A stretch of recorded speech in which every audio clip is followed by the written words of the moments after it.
Terima kasih Anda masih bersama kami di Kabar Jawa Tengah. Pemirsa, pasca pemilihan wali kota dan wakil wali kota Semarang yang dimenangi mutlak incumbent pasangan Hendra Prihadi Hefearita Gunaryanti Rahayu, masyarakat kota Semarang diminta tetap mengawal kebijakan pembangunan di kota Semarang. Masukan dan kritikan tetap dibutuhkan demi kemajuan kota Semarang. Permintaan supaya masyarakat tetap mengawal kebijakan pembangunan di Kota Semarang ini mengemuka dalam diskusi panggung demokrasi yang digelar Badan Kesatuan Bangsa dan Politik Kesbangpol Kota Semarang.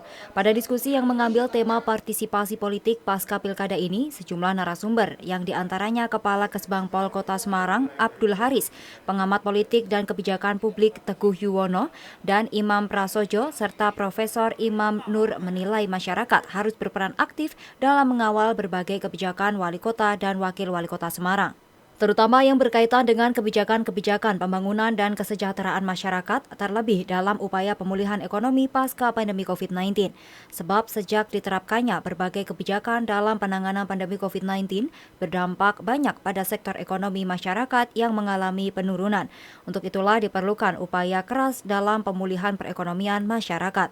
Menurut Abdul Haris, pemerintah Kota Semarang sangat terbuka untuk menerima masukan dan bahkan kritikan guna kemajuan Kota Semarang. Pilih dilepas, itu yang menjadikan pertanyaan besar, sehingga di dalam panggung demokrasi itu menginginkan atau mengingatkan kembali kepada masyarakat atau kepada ormas atau kepada siapapun, setelah dipilih mari bersama-sama kita monitor bagaimana pemerintahannya, bagaimana pembangunannya, bagaimana kekurangannya di dalam melaksanakan pemerintahan ini. Maka sekali lagi kami wakil dari pemerintah dalam penyelenggaraan panggung demokrasi ini memohon kepada semua lembaga elemen masyarakat untuk memberikan masukan-masukan kepada pemerintah.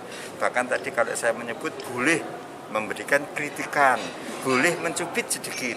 Pak sudah melanceng sedikit, itulah yang dimaui oleh pemerintah Kota Semarang. Begini, kalau pilkada selesai itu kan pemimpin sudah kita peroleh, maka tindakan lebih lanjut adalah bagaimana pemimpin itu memenuhi janji-janjinya. Nah, salah satu yang bisa dilakukan adalah melalui partisipasi politik. Nah, partisipasi itu bisa diukur dari mana? Dari kebijakan yang diambil.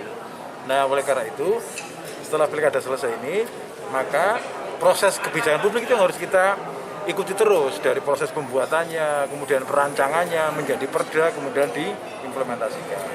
Nah, yang paling gampang ukurannya adalah di perda tentang RPJMD itu. Seberapa besar misalnya pemerintah Kota Semarang ini mampu menyerap seluruh pandangan, pendapat, aspirasi masyarakat di dalam proses kebijakan. Misalnya soal pendidikan, soal kesehatan, soal ekonomi, karena di Semarang sebetulnya problem yang paling serius itu memang bukan problem yang lain, cuma problem ekonomi sebetulnya. Bagaimana mencari pekerjaan, bagaimana hidup layak, bagaimana mereka bisa survive di era pandemi seperti sekarang ini. Pilkada Kota Semarang Desember lalu sendiri secara sempurna mengukuhkan incumbent wali kota dan wakil wali kota Semarang Hendra Prihadi Hefearita Gunaryanti Rahayu untuk memimpin Kota Semarang hingga 5 tahun ke depan. Pasangan yang akrab disapa Hendi Ita tersebut menang mutlak dengan perolehan suara mencapai 91,56%. Tutuk Carita melaporkan.